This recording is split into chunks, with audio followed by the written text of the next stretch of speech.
नमस्कार, मैं हूं दीपक मिश्रा। आप देख रहे हैं एनडीटीवी मध्य प्रदेश छत्तीसगढ़। मध्य प्रदेश में आए नतीजों के रीजन वाइज विश्लेषण में अब हम बात करेंगे मालवा निमाड़ रीजन की।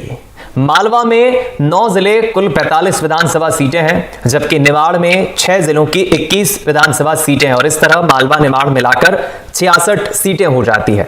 2018 के विधानसभा चुनाव पर नजर डालें तो यहां कांग्रेस ने बीजेपी से बाजी मार ली थी सीटों के मामले में, लेकिन इस बार बीजेपी ने कांग्रेस की बाजी को वापस पलट दिया और वो जीत जो कांग्रेस ने 2018 में दर्ज की थी उसे वापस अपने खाते में डाल दिया।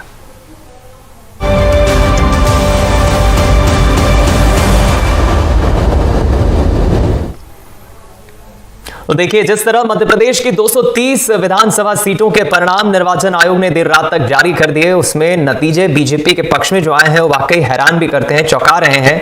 जो कांटे की टक्कर, नेक टू नेक फाइट की बातें कही जा रही थी, शिवराज सिंह चौहान का बयान सामने आता और वो कहते हैं कि ना कांटा निकला ना टक्कर दिख रही है। मध्य प्रदेश में बीजेपी की आंधी में कांग्रेस की हालत खस्ता हो गई। कांग्रेस के वरिष्ठ नेता चुनाव में हार गए।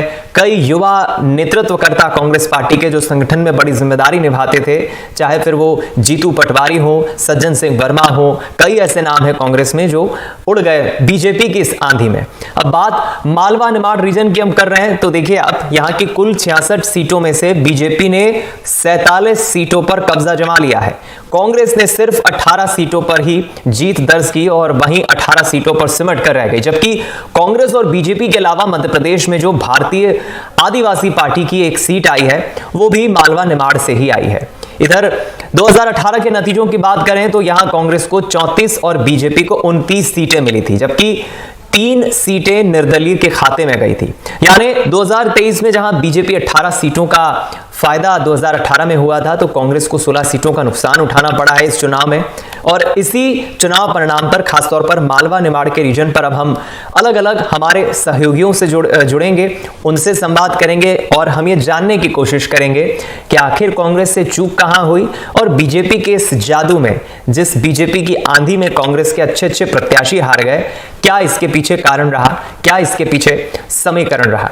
तो चलिए, सबसे पहले हम रतलाम का रुख करेंगे। साजिद, हमारे संवाददाता साजिद खान इस वक्त रतलाम से हमारे साथ जुड़ रहे हैं। मालवा निमाड़ का एक महत्वपूर्ण रीजन है और झाबुआ इसलिए महत्वपूर्ण हो जाता है क्योंकि कांतिलाल भूरिया का मुझे नाम याद आ रहा है। कांग्रेस के लीडर हैं सचिन जोशी हमारे साथ जुड़ गए। सबसे पहले साजिद, आपसे ही मैं समझना चाहूंगा, रतलाम की हम बात करें, ओवरऑल रतलाम और आसपास के हम सीटों की बात करें, कांग्रेस ने जो 2018 में यहां पर प्रदर्शन किया था, बिल्कुल उलट यहां पर परिणाम नजर आ रहा है। आंधी में कांग्रेस के अच्छे अच्छे प्रत्याशी रह गए और बीजेपी का वोट शेयर रतलाम की इन सभी सीटों पर हम बात करें और आसपास के भी हम रीजन की बात करें तो काफी अच्छा, काफी हद तक इंपैक्ट हुआ है। क्या कारण इसका आप मान रहे हैं? जी बिल्कुल दीपक, ये बात बिल्कुल सही है कि जो बीजेपी की जो आंधी है उसमें लगभग सभी पूरी तरीके से बह गए हैं। रतलाम की अगर बात करूं तो 5 विधानसभा सीटें यहाँ पर है। पहले जो है इसमें 2 सीटों पर जो है कांग्रेस का कब्जा था 2018 में, सैलाना और आलोट। लेकिन हाल में जो है जो 2022 का जो इलेक्शन संपन्न हुआ है उसमें सब जो है पूरी तरह से जो है कब्जा बीजेपी का 4 सीटें जो बीजेपी ने यहाँ पर जीती हैं। अगर आदिवासी अंचल की बात करूंगा मैं तो आदिवासी जो नेता हैं कमलेश्वर डोडियार, उन्होंने यहाँ पर अच्छी जीत हासिल करी है। वो यहाँ पर सैलाना विधानसभा में जो है उन्होंने बीजेपी के प्रत्याशी उनको हराया है। कांग्रेस भी वहाँ पर बुरी तरीके से हारी है और किसान जो आदिवासी नेता हैं कमलेश्वर डोडियार, उन्होंने जीत हासिल की। हमने जब हार का जो मुख्य जो रीज़न जानने की जब हमने बात करी नेताओं से, जो हमने कल उनके रिव्यू लिए जीत के बाद, सबके चेहरे पर काफ़ी खुशी थी, सब काफ़ी खुश थे। सबका अधिकांश नेता जो थे उनका यही कहना था कि हम इतने परसेंट से जीतेंगे, हम इतनी सीटों से जीतेंगे। लगभग जीत उनकी आसपास ही रही जो उन्होंने आंकड़ा दिया था। साफ उन्होंने कहा कि ये जो पूरा है मैजिक, मोदी मैजिक है, साथ ही शिवराज चौहान की अहम भूमिका जो बताई गई, महिला को लेकर के जो योजनाएं चलाई गई, अन्य जो योजना थी उनको मुख्य रूप से बताया गया कि जीत का जो है मुख्य कारण यही है। और महिलाओं ने जो बढ़ चढ़ कर के मतदान किया है तो अधिकांश जो है जीत का जो सहरा है वो शिवराज के साथ साथ महिलाओं को भी दिया गया है। दीपक, चलिए, रतलाम की चूंकि बात हो रही है तो मुझे रतलाम से बीजेपी के प्रत्याशी हैं चेतन कश्यप की याद आ रही है। दर्शकों को मैं बता दूं, मध्य प्रदेश में सबसे रईस, सबसे धनवान विधायक अगर कोई है तो वो इन्हीं रतलाम सीट से आता है। इनकी संपत्ति का अंदाजा लगाइए आप, 1 करोड़, 2 करोड़, 5 करोड़ नहीं साहब, 295 करोड़ इनकी घोषित संपत्ति है जो इन्होंने नामांकन में दाखिल करते वक्त बताई है। चेतन कश्यप इनका नाम है। लौटूंगा आपके पास साजिद। अब हम मालवा निमाड़ की चूंकि बात करें तो झाबुआ महत्वपूर्ण सेगमेंट हो ही जाता है, जैसा कि मैंने आपको बताया, और झाबुआ से हमारे सहयोगी सचिन जोशी बने हुए हैं। सचिन, यहां अगर हम सिर्फ झाबुआ की बात करें तो झाबुआ की 3 सीटों में से 2 कांग्रेस ने जीती है। झाबुआ के लिहाज से कांग्रेस ने जरूर अपनी लाज बचा ली, तो क्या कांतिलाल भूरिया का जादू चला यहां पर? जी देखिए दीपक, कांतिलाल भूरिया का जादू चला या ना चला, लेकिन ये जरूर है कि जिस तरीके के आंकड़े प्रदेश भर में कांग्रेस की सीट्स को लेकर के आए, ये बताया गया कि कांग्रेस अपने बगावती उम्मीदवारों को जो न समझा पाई और न मना पाई, और यही वजह है कि उनकी हार का बड़ा कारण ये रहा। झाबुआ की एकमात्र सीट, जो झाबुआ जिले की एकमात्र सीट पेटलावद विधानसभा जो बीजेपी के खाते में गई है, उसमें भी बीजेपी की जीत के पीछे कांग्रेस के इसी बगावत का नतीजा है। कांग्रेस के से बगावत करके 2 ऐसे मजबूत जो दावेदार थे वो मैदान में ताल ठोक रहे थे।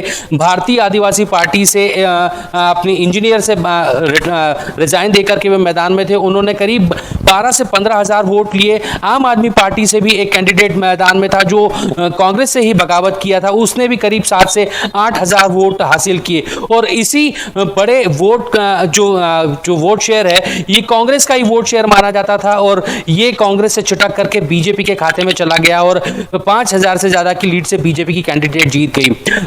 वरना झाबुआ में भी जो तीनों सीटें हैं, जो इसके पहले 2018 चुनाव में एक बीजेपी के पास थी, लेकिन उपचुनाव के बाद में वापस कांग्रेस के पास चली गई। ऐसी 3 सीट वापस से हो सकती थी, लेकिन कांग्रेस में इसी तरीके की बगावत की वजह से एक सीट चली गई है। झाबुआ की जो विधानसभा है, झाबुआ विधानसभा सबसे महत्वपूर्ण विधानसभा सीट, जिस पर पूरे प्रदेश की निगाह थी, क्योंकि युवक कांग्रेस के प्रदेश अध्यक्ष डॉक्टर विक्रांत भूरिया मैदान में थे, और कांग्रेस दिग्गज आदिवासी नेता कांतिलाल भूरिया के बेटे हैं, लिहाजा पूरे सबकी निगाह इस पे थी। लेकिन कांग्रेस ने यहाँ पर अपना काम दिखाया। वैसे भी ये महत्वपूर्ण बात आप कह रहे हैं, सचिन, मैं लौटूंगा आपके पास। चलिए एक बार फिर हम लौटते हैं चर्चा की तरफ। साजिद, आपसे अब मैं ये समझना चाहूंगा, चूंकि हम रतलाम की बात कर रहे हैं, जो प्रयोग बीजेपी ने किया था 3 केंद्रीय मंत्री 4 सांसदों को उतार कर, तो ये कहा जा रहा था कि अलग अलग रीजन में अपनी सीट के अलावा आसपास के रीजन पर कमाल करेंगे। क्या क्रिकेट में जैसे हम देखते हैं कि कोई युवा खिलाड़ी का मनोबल इसलिए बढ़ा रहता है कि मेरी टीम में विराट कोहली, सचिन तेंदुलकर, धोनी जैसे दिग्गज खिलाड़ी हैं, तो मनोबल बढ़ता है। क्या कैलाश विजयवर्गीय का जादू इंदौर तक ही नहीं, रतलाम, उज्जैन, देवास, पूरे मालवा निमाड़ पर कायम रहा? क्योंकि यह भी था एक सेगमेंट कि भाई कैलाश विजयवर्गीय को टिकट मिला है, इन दिग्गजों ने भी अपने आसपास के रीजन की जिम्मेदारी संभाली। ये कितना इंपैक्ट मालवा निमाड़ की अलग अलग सीटों पर कर पाया साजिद? देखिए, कैलाश विजयवर्गीय को जो उतारने का जो इम्पैक्ट था, वो बिल्कुल कैलाश विजयवर्गीय ने अलग तरीके से काम किया है। जमीन के नीचे जाकर के, कहा सकता है जमीन के नीचे जाकर काम किया है, क्योंकि लगातार जो लोग थे, जिस तरह से कैलाश विजयवर्गीय स्कूटर पर निकल रहे थे, या जैसे रतलाम आए तो रतलाम में आकर के कार्यकर्ताओं से बात करना, गाँव में जाकर के, ग्रामीण क्षेत्रों में जाकर के उनसे बात करना, तो ये एक जो रणनीति थी, और साथ में जो है अंदर से जो संघ के साथ जो मिल रहा था, तो इस तरीके से इन्होंने पूरा काम किया। यहाँ पर लोगों को सबसे पहले समझाया गया कि कितना फायदा है सरकार से, क्या क्या योजनाएं हैं, खासकर योजनाओं पर सबसे ज़्यादा ध्यान दिया गया। लाडली लक्ष्मी योजना हो, लाडली बहना योजना हो, दूसरी अन्य चीज़ें हैं रोजगार को लेकर के, इस तरह से लोगों को जो बताया गया। खासकर किसानों से बात की गई, किसान मिले, हमने कई जगह पर किसानों से बात की थी, तो किसानों का यही कहना था कि हम थोड़ा सा सोचेंगे कि क्या है, लेकिन वो खुल के इस बारे में बात नहीं कर रहे थे। और जो हाल का जो रिजल्ट आया है, तो उन्होंने बताया है कि हम कहीं ना कहीं कांग्रेस के, बीजेपी के साथ थे।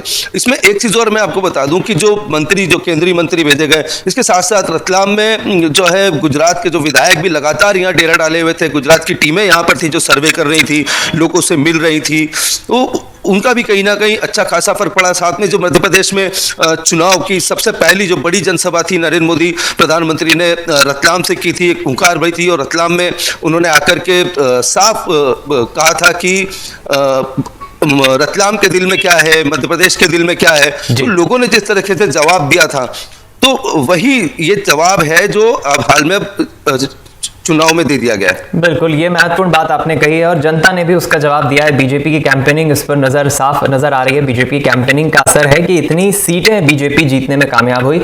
इस चर्चा को जारी रखें। ब्रेक के बाद फिर आपका स्वागत है। मालवा निमाड़ रीजन की हम बात कर रहे हैं, जिन 66 सीटों पर बीजेपी ने शानदार प्रदर्शन किया और 2018 के मुकाबले एक बार फिर कांग्रेस के मुंह से जीत छीन ली और यहां पर काफी अच्छा प्रदर्शन बीजेपी ने अलग अलग जिलों में सीटों पर किया है। सहयोगी हमारे साथ लगातार बने। अब चूंकि इंदौर की हम बात कर रहे हैं तो महत्वपूर्ण रीजन इसलिए भी हो जाता है इंदौर, क्योंकि इंदौर एक से ही कैलाश विजयवर्गीय ने चुनाव लड़ा। समीर, आपसे मैं समझना चाहूंगा, कल भी हमने इस विषय पर चर्चा की थी, क्लीन स्वीप इंदौर में 20 साल बाद, 1993 के बाद अब जाकर 20 साल बाद ऐसा मौका आया। 20 साल नहीं, मैं तो 30 साल कहूंगा, 10 साल में कम गिन रहा हूं। 1993 के बाद अब 2023 में 30 साल बाद बीजेपी ने इंदौर की 9 सीटों पर कमल खिलाया है। कांग्रेस का सूपड़ा साफ हो गया है। कहा तो यह भी जाता है कि मालवा निमाड़ में जिसने सबसे ज्यादा बढ़त बना ली वो मध्य प्रदेश की सत्ता में मुख्यमंत्री बनता है और सत्ता में वो पार्टी आ जाती है। तो जनता ने बीजेपी को सराखों पर बिठाया और यह कहावत भी चरितार्थ हो गई। बिल्कुल दीपक, जिस तरह से आपने कहा कि मालवा निमाड़ रीजन की बात करें और जो सत्ता का जो रास्ता है मध्य प्रदेश में वो मालवा निमाड़ से ही होकर गुजरता है। 66 सीटें हैं जो कि मालवा और निमाड़ में, और कांग्रेस ने जिस तरह से हम ये कहें कि पूरे क्षेत्र में जो है वन साइडेड कांग्रेस को हराने में भाजपा ने जो है हम ये कहें कि सफलता हासिल की है, तो वो गलत नहीं होगा। और आपने जिस तरह से इंदौर का जिक्र किया तो इंदौर तो भाजपा का गढ़ ही रहा है। अगर आप भी चूंकि इंदौर से ही आते हैं दीपक, आपको बताना चाहूँगा कि लगातार सुमित्रा महाजन जो है इंदौर से कई बार सांसद रही, 8 बार उन्होंने सांसद चुनाव यहाँ से इंदौर से जीता है और वो रिकॉर्ड भी उनके नाम ही है। तो इंदौर तो भाजपा का गढ़ ही रहा है। ये अलग बात है कि समय समय पर कांग्रेस ने कुछ सीटों पर जरूर जो है हम ये कहें कि जीत हासिल की है, जैसे महू, या हम ये कहें कि ग्रामीण क्षेत्रों से देपालपुर, और दूसरी बात करें कि राऊ विधानसभा। तो जो ये विधानसभा थी जहाँ पर कांग्रेस ने अच्छा किया और जीत हासिल की, तो वहाँ पर जो है भाजपा ने इस बार पूरी रणनीति बनाई। खासकर जो राष्ट्रीय स्वयंसेवक संघ है उसको भी मालवा निमाड़ में खासी बड़ी तादाद में उसके जो है कार्यकर्ता मौजूद हैं। तो इस बार एक बात और निकल के सामने आई कि संघ ने जिस तरह से इस पूरे ही रीजन में जब भाजपा को कमजोर होते हुए देखा तो कमान अपने हाथ में ले ली थी, और जो कमान अपने हाथ में लेने के बाद उनके द्वारा पूरी अलग अलग सीटों पर जाकर जो है भाजपा के कार्यकर्ताओं से जो है मुलाकात की गई। और यहाँ तक कि मतदान के 3 दिन पहले तो संघ ने जो है अलग अलग क्षेत्रों में जो है संघ ने अपने डेरे भी डाल दिए थे। संघ के अलग अलग जो है प्रमुखों को विधानसभा वार जिम्मेदारियां भी सौंप दी गई थी, और उन्होंने उन क्षेत्रों में जाकर जो रूठे भाजपा के नेता हैं या भाजपा के टिकट नहीं मिलने से जो नाराज थे पार्षद इलेक्शन को लेकर, तो उन लोगों से संवाद किया। अलग अलग क्षेत्रों में जाकर संघ ने लोगों को समझाइश दी, और उसका नतीजा ये रहा कि इंदौर में 9 की 9 सीटें जो है भाजपा के खाते में गई, और मालवा निमाड़ में भी सबसे ज़्यादा सीटें जो है हम ये कहें कि भाजपा ने जीती है। एक बात और मैं आपको दीपक बताना चाहूँगा इस पूरे ही घटनाक्रम में जो हुआ कि आदिवासी क्षेत्रों में जो अलग अलग हम ये कहें कि जिन्हें जिम्मेदारियां सौंपी गई थी, इंदौर विकास प्राधिकरण के अध्यक्ष जयपाल चावड़ा हो या मध्य प्रदेश आदिवासी परिषद के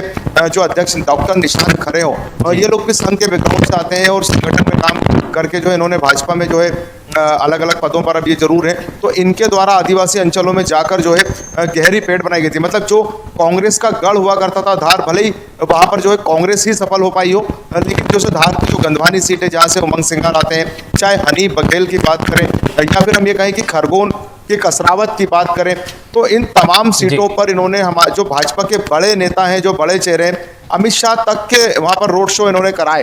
मतलब इन्होंने जाकर वहां पर मेहनत की और मेहनत का नतीजा लेकिन कांग्रेस को कुछ फायदा नहीं पहुंचा। राहुल गांधी की यात्रा तो बुरहानपुर होते हुए इंदौर पहुंची थी, राजवाड़ा पे सभा भी हुई थी, लेकिन क्यों जीतू पटवारी जैसे, क्यों सज्जन सिंह वर्मा जैसे चुनाव नेता हार गए, ये समझ नहीं आ रहा है अभी भी। और चूक कहाँ हो ये तो पार्टी मंथन करेगी ही। मैं रोकूंगा आपको इस वक्त। खंडवा चलते हैं अब निशात सिद्दीकी हमारे सहयोगी जुड़ गए। निशात, मैं ये भी देख रहा हूं मध्य प्रदेश के मालवा निमाड़ रीजन में कुछ जिले तो ऐसे हैं जो कांग्रेस का गढ़ माना जाते हैं। गढ़ ना सही, लेकिन कुछ एक सीटें तो कांग्रेस हमेशा निकाल लेती है। उसमें शाजापुर हो, खंडवा हो, इंदौर हो, नीमच हो, देवास। खंडवा में क्या हुआ कि चारों सीटें बीजेपी के पास आ गई, कांग्रेस शून्य पर रह गई खंडवा में। देखिए खंडवा में यहाँ पे एक सीट जो थी काफी चर्चा में रही थी, माना जा रहा था कि ये कांग्रेस के खाते में जा सकती है और मुकाबला भी वहाँ पे बड़ा संघर्षपूर्ण रहा और मात्र 1711 वोटों से जो है बीजेपी ने सीट को निकाली है और काफी टफ मुकाबले में निकाली है। ये सीट जो थी सर्वे में भी जो अधिकतर सर्वे आए थे उनमें सर्वे में भी एक सीट कांग्रेस के खाते में जाती हुई दिख रही थी। मगर जो खंडवा की और जो 3 अलग और सीटें हैं, खंडवा है, पंधाना है और हरसूद है, तो यहाँ पर बीजेपी सालों से काबिज है। और खास करके हम बात करें हरसूद विधानसभा क्षेत्र की, तो हरसूद विधानसभा क्षेत्र से मंत्री विजय शाह चुनाव लड़ते हैं और लगातार वो 8वीं बार जीत करके और वापस से विधायक बने। पिछली सरकारों में मंत्री भी रहे, पिछली सरकार में जो वन मंत्री थे, और इस बार भी माना जा रहा है कि उन्हें कोई बड़ा मंत्रालय मिलेगा।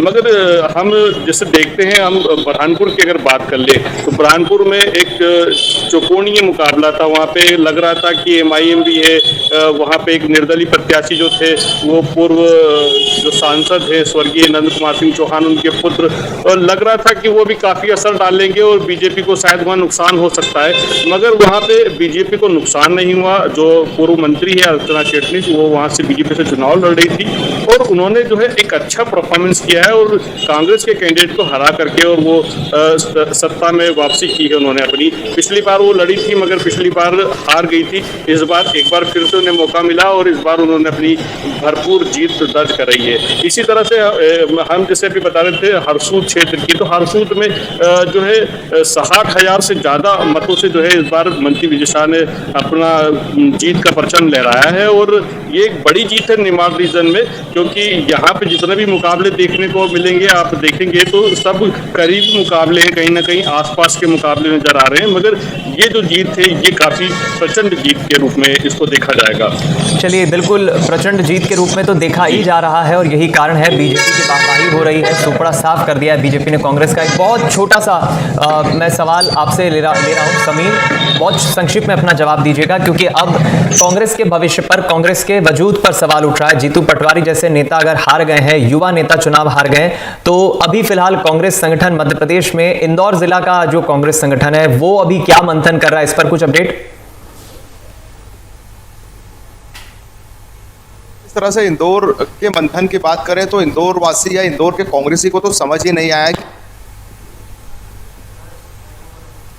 चलिए, तकनीकी कारणों से आपकी आवाज़ ठीक से नहीं आ रही है समीर, लेकिन ज़रूर इस चर्चा को हम आगे कभी बुलेटिन में करेंगे। लेकिन हमने मोटे मोटे तौर पे मालवा निमाड़ के उन 66 सीटों के समीकरण और जो चुनाव परिणाम आए हैं बीजेपी के पक्ष में, कांग्रेस से जो चूक हुई है, इसे समझने की कोशिश की। हमारे अलग अलग सहयोगी हमारे साथ जुड़े। फिलहाल सभी का बहुत शुक्रिया। खबरों का सिलसिला NDTV मध्य प्रदेश छत्तीसगढ़ पर जारी है। दीजिए इजाजत, नमस्कार।